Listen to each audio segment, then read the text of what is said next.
السلام عليكم بنات متتبعات مطبخ وتدابير. عدنا والعود أحمد، ولا يحلو الكلام إلا بالصلاة والسلام على خير الأنام سيدنا وحبيبنا محمد صلى الله عليه وسلم.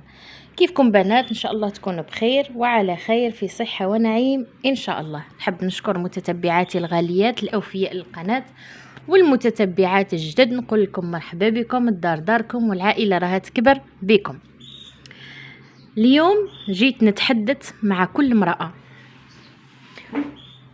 كل أم، نقول لك أنه أنتي القدوة لأبنائك.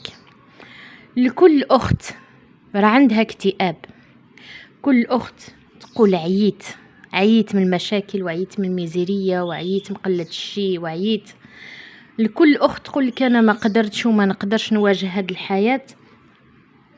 نقول لك ما عندكش الوقت للانكسار، وما تقدريش تقولي ما نقدرش وعييت، لأنه عندك عيون راها تراقبك. هذوك الوليدات اللي راهم في رقبتك وجبتيهم لهذه الحياة يستمدوا القوة منك. هذوك الأطفال اللي كل صباح يشوفوا أمهم منهارة، أمهم كئيبة، أمهم ما متهلياش في روحها، أمهم عيات من هالدنيا. كيفاش رايحة تكوني شخصية قوية لوليداتك باش يتحداو هذا العالم وباش يتحداو هذه الحياة؟ تقولي لي حتى أنا ما لقيتش اللي يوقف معايا وما لقيت. الله غالب، ماشي الخطأ اللي صرا لك انتين تعاودي نفسه لأولادك. أنا سمعت مرة واحد المختص في الاستشارات الأسرية قال لك حنا كي نجيو نربيو الأطفال نتاعنا، أول حاجة نديروها أنه ناخدو تربية أولياءنا لينا، آباء نتاعنا والأمهات نتاعنا كيفاش رباونا، والسيئات نتاع داك التربية ولا الأمور اللي انتي تشوفي باللي والديك غلطوا فيها ما تديريهاش مع أولادك. هنا تكون التنشئة الصحيحة للأبناء، هنا تكوني امرأة حكيمة عرفت كيفاش تقوم على أولادها. تقولي لي وانا ما ذنبي في هذه الحياة، حتى أنا شفت وتا أنا سفريت نقول لك الله غالب. انتي جبتي داك الوليدات لمن حتى هما نهار اللي كبروا يقولوا نفس الكلام اللي راكي تقوليه، ما وقفوش معانا، ما دارولناش، ما عندكش الوقت. كاين أطفال راهم يستناو يفتخروا بالأم نتاعهم، كاين أطفال راهم يستمدوا القوة من الأم نتاعهم، كاين أطفال لو كان الأم نتاعهم تروح في الحياة سواء بالموت ولا بالفراق ولا ينهاروا يضيعوا يمشيوا في الطريق العوجة. نصيحة مني لكل أم عندها أطفال، كوني انتي القدوة في كلش في الحياة. في المظهر نتاعك، الابن والابنة نتاعك يشوفوا امهم متهلية في روحها، ويشوفوا امهم واقفة على نفسها وكوكات وشابة الزين ماشي غير زين الحروف، حتى النظافة، حتى المشية، حتى الكلام. هاد الامور انتي تجمليهم في نفسك. عفوا، داك الطفل يقدر داك الام، والام المهمله لنفسها تصيبي تلقاي ولادها ما عطينهاش داك القيمه. ممكن حتى تلقاي اطفال يحشموا بامهم الا طلعت لليكول تسقسي عليهم، لانه الهندام نتاعها ما يتماشاش مع داك المؤسسه ولا المشيه نتاعها ولا الكلام نتاعها، تلقايها معفشه شي داخل في شي. فالام لازم تعمل قيمه لهاد الامور، ماشي بالغالي وماشي بالكثير. كنت هدرت على هذا في فيديوهات سابقة. بالقليل، ولكن كوني امرأة نظيفة أنيقة، تعرف تتمشى، تعرف كيفاش تحكي، تكون عندها لغة الحوار، يكون عندها لسان حلو رطب. هذا الطفل يفتخر بيك، هذا الطفل تنمي فيه ذاك العز، كي يقول ما ولا الأم نتاعي عنده شعور هكا روحه. كوني في البيت نتاعك ما لقي غير المشاكل، ما كانش أسرة ما فيهاش مشاكل، ما كانش مثالية في حياتنا. رغم المشاكل واقفة ومتحدية وضابطة أمورك، واقفة على شغلك، واقفة على صلاح ولادك، تعلميه القوة وتعلميه العزيمة وتعلميه كيفاش يتحدى حتى هو المشاكل، لأنه مستقبلا أكيد هذا الطفل حتى هو رح يوقع في المشاكل. ولكن كي تكون عنده لاباز وتكون عنده متفهمة وأم تعرف كيفاش تواجه الأمور نتاعها وتواجه الصعاب والمشاكل اللي توقع فيها، هذاك الطفل راه يلاحظ. داك الطفل تلقايه ما يحكيش، ولكن عينه عليك، راه يتبعك بعينه، يشوف الأم نتاعو كيفاش واجهت داك المشكل، وفي المستقبل يولي يتيق في الآراء نتاعك وفي الرأي نتاعك، في الرجاحة نتاع العقل نتاعك، وتلقايه تلقائيا يحكي لك على المشاكل اللي راه يواجهها. هنا تخلق الثقة بينك وبين الطفل نتاعك، يولي ما يدسش عليك، ما يخبيش عليك الأمور اللي راها ضراته، ولا المشاكل اللي راه عنده، ولا الانتوراج اللي راه داير به كيفاش راه داير، لأنه عارف باللي أمه رايحة تتخذ موقف ولا تعطيه الحل لذاك المشكل اللي راه فيه. العلاقة بينك وبين الزوج نتاعك تكون مبنية على الاحترام، على التفاهم، على المودة، على الرحمة. راكي تعلمي الابن والابنة نتاعك كيفاش مستقبلا يتصرفوا مع الأزواج نتاعهم، كيفاش يديوا القاعدة الصحيحة للأسرة، كيفاش راكم متعاونين انتي وباباهم على الزمان، تنمي فيهم حتى هم كيفاش يلموا في المستقبل الأسرة نتاعهم، وكيفاش يكونوا ناجحين في الزواج نتاعهم. ماشي تقولي لي نزوجه يستعقل، هذيك المرأة ماشي سبيطر باش تداوي لك الابن والعقد اللي في الابن نتاعك. كاين بزاف أخوات مظلومات في الزواج نتاعهم بسبب هذه العقلية، تديها الذات إنسان ما كانش حديث، مدمر نفسيا، مليء بالعقد النفسية، نرجسي. مين جاو هاد الأمور؟ لأنه داك الطفل ما داش حقه نهار اللي كان صغير. فما تعيدوش نفس الأخطاء اللي صراو معاكم، بالعكس علموا الأطفال نتاعكم الحب والحنان والكلمة الطيبة. هاد الأمور الطفل كي ينشأ عليها مستحيل أنه يتخلى عليها. من شب على شيء شاب عليه. كون انت الداعم الأول للطفل نتاعك، كون انت الهدف اللي يرسمه في حياته وفي حياة بنتك. تقول أنا كي نكبر نولي كي ماما. الابن نتاعك يشوف القدوة نتاعه في باباه، ما لقى يديم عندك أمور، ولكن الرجولة والتعامل مع الخارج يكون من الأب نتاعه. الرجولة يتعلمها من الأب نتاعه، المعاملة خارجا والعمل وتحمل الصعاب يتعلمها من الأب نتاعه. كي يشوف الأب نتاعه مالغري ما عندهش دخل قار ولا ما عندهش إمكانيات كبيرة، ولكن يشوفه يسعى ويتعب ويجيب لوليداته داك الرزق الحلال باللي قدروا ربي عليه، هنا يتعلم تحمل مسؤولية. يقول شوف بابا من العدم راه يجيب، الأب نتاعي راه يصبح مبكر ويخدم ويتعب باش حنا ما نحتاجوش. هنا يتعلم هاد الابن نتاعك كيفاش يتحمل مستقبلا انت هو ويرفد داك الأسرة اللي غادي يكونها. وعلموا ولادكم العلم، لأنه العلم حتى إلا ما غناش يكفيه، حتى إلا ما ولاش إنسان ثري، ولكن يعلموا العفة ويعلموا ما يمدش يده، يعلموا أمور كتيرة في الحياة. كونوا القدوة للأبناء نتاعكم، ما تخليوش المشاكل والهموم تكسركم. لأنه الطفل كي يشوف والديه مكسورين منين راح يجيب هذه القوة؟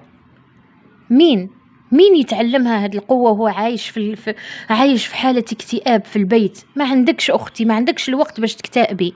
كاين أطفال راهم خلفك راهم يستناوك.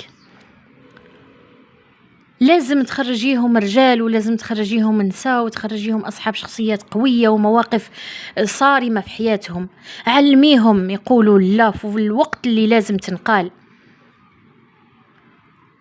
علميهم ما يكونوش سد للثغرات نتاع صحابهم كي يلقاو فيهم البديل يبدلوهم فاسيلمون.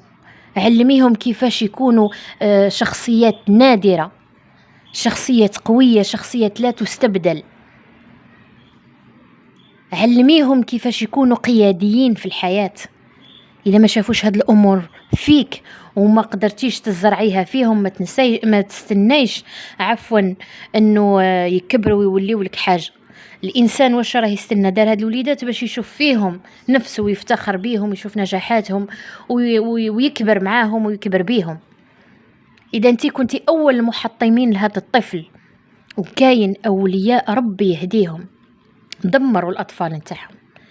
مع الأسف كاين أولياء تلقاي الأم دمر البنت نتاعها والأب يدمر الابن نتاعو. جامي تقولي لبنتك ما عرفتيش كي تدخليها مع الكوزينة، بنتك خليها تغلط في دار باباها وما تغلطش في دار الناس. وكي تأنبيها ولا تزعفي عليها عرفي تختاري الكلمات نتاعك. ما تعطيهاش كلمات جارحة تقول لك أنا ما نزيدش ندخل الكوزينة بالناقص. الابن نتاعك كيف كي يجي يدير حاجة مع باباه مشى يخدم لوطو نتاعه صيفطيه، يقول له دي ولدك معاك باش يكون عنده فكرة، سواء دراجة ولا سيارة ولا اللي كان عندكم. ما كانش عندكم قول له خرج ولدك معاك. ما من الركبة نتاع البوس راه فيها قفازة وفيها شطارة، لأنه كاين وقت ما تلقايش لي بوس ديسپونيبل ولا ما تلقايش طاكسيه ديسپونيبل، ولكن خصك تنيط الركبه نتاعك. غدوه ولدك يكبر يمشي للجامعه يخرج على الولايه اللي راكي فيها، ولدك هذا غدوه يولي راجل ما غاديش يقعد عند رجليك، ولا بد يقرا ولا بد يخرج يسافر يمشي مع اصحابه. كيفاش واحد ينيط الركبه وواحد يقعد يستنى تم؟ هنا لازم يكون الدور نتاعنا كأولياء، هنا لازم نكونوا حنا هم القدوة للأبناء نتاعنا. الولد يخرج مع باباه ويعلمه كيفاش يكون راجل في هذه الحياة ويتحدى، والبنت مسؤوليتها عليك انتي.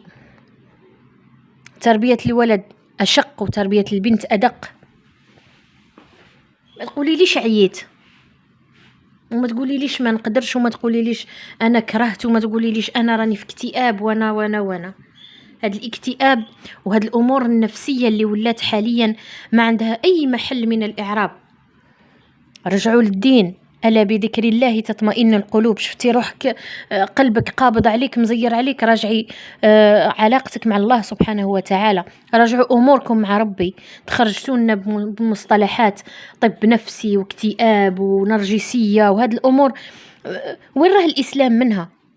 حتى هم عاشوا مشاكل وهموم وعاشوا الجوع وعاشوا قلة الشي وعاشوا المصائب وعاشوا الحروب، وقتاش هضروا على الاكتئاب وهضروا على النرجسية وهضروا على الأمور النفسية. هذه أمراض النفسية اللي ولات مؤخرا، هذه الأمراض جابوها الغرب وسموها الغرب، وإحنا مع الأسف أكبر تابع للغرب.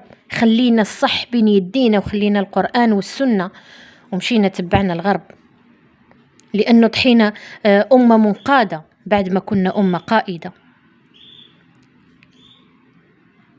كي تشوفي قلبك زير عليك توضاي صلي 2 ركعات لربي وفتحي داك المصحف وقراي القرآن. قرآن شفاء من كل داء. سورة البقرة كل يوم في البيت، سورة الصافات، ياسين، كل الصور، سورة الواقعة اللي يعاني من الفقر وقلة الشيء، وكاين أدعية موروثة على الرسول صلى الله عليه وسلم. فما نستهينوش بهذه الأمور ونبقاو نتعلقوا بالقش نتعلقوا بهاد الامور الواهيه هذه اللي ولات حد شماعه الاخفاقات نتاعنا. حنا رانا نوصلوا رواحنا لهاد الامور. هذاك اللي تمشي تاخديه دي كومبريمي تهرد لك ليستوما نتاعك وتهرد لك صحتك وترشي لك العظم نتاعك، ديري وصفات نبويه على الاقل، وصفات من الطب البديل على الاقل يكون فيها قيمه. العسل شفاء، حبه البركه شفاء، الرقيه الماء المرقي شفاء. ورقي غير انتي على الماء نتاع دارك، ورقي وليداتك من العين، ورقي نفسك والزوج نتاعك من العين، رقي البيت نتاعك من العين. هاد الامور كاينه، ورانا الرسول صلى الله عليه وسلم كيفاش نتصداو لها. ولكن حنا اللي ما راناش نتمشاو في الطريق الصحيح مع الاسف. فما عندكش الوقت اختي، الزمن راه يتسارع. ولدك البارح كنتي تربيه ودرك راه عنده 17 18 19 عام. ربي يحفظ لكم كاع وليداتكم بنياتكم. والاخوات اللي ما عندهمش الذريه نقول لكم ربي ان شاء الله يرزقكم الذريه الصالحه. عليكم وعلى قيام الليل، عليكم وعلى الدعاء الصادق الخالص لوجه الله سبحانه وتعالى، وربي إن شاء الله يرزق كل محروم ومحرومة إن شاء الله من الذرية. فما تكونوش ما نكونوش ضعاف وإحنا أقوياء. ما دمنا مسلمين وفي ظهرنا القرآن والسنة، لو كان عكزنا عليهم جامي نطيحوا، جامي نطيحوا. فكوني امرأة قوية، كوني السبب في نجاح أبنائك. ولدك غدوة كي يكبر ويولي راجل إن شاء الله، وبنتك تولي مرأة تشوف نفسها فيك وتفتخر بك وتقول هذه اللي رباتني. والابن نتاعك يفتخر بيك وبالأب نتاعو يقول هذا بابا وهذه الأم نتاعي. هادو هما اللي رباوني وصلوني لهاد المراكز ولهاد الشخصية اللي راني فيها ولهاد الإنسان اللي راني فيه حاليا. إلا انتي راكي تقولي ما كانش اللي يوقف معاك، ما تخليش ولدك يقول هاد الكلمة تاني. انتي وقفي مع ولدك، وانتي وقفي مع بنتك، وقفوا على أطفالكم، وقفوا على الأسرة نتاعكم، وكونوا أولياء. واش نقول لكم، مشات الكلمة. كونوا أولياء بكل معنى الكلمة في ظهور الأطفال نتاعكم، لأنه المجتمع لا يرحم. زمان كان الخال يربي والعم يربي والجد والجدة يربي وحتى الجار كان يربي. اليوم مع الأسف الكل يقول لك اختي راسي وروح. هذا إلا ما أداكش، وإلا قال لك اختي راسي وخليه يدير كي يبغي راه رحمك. تلقاي اليوم العمة الخالة الجارة هم أول المدمرين. وراكم تشوفوا الناس واش دار فيهم السحر واش دارت فيهم العين. قضوا حوائجكم بالسر والكتمان. علموا وليداتكم ما يخبروش الأسرار نتاعهم، سواء نتاع البيت ولا نتاعهم الخاصة بهم.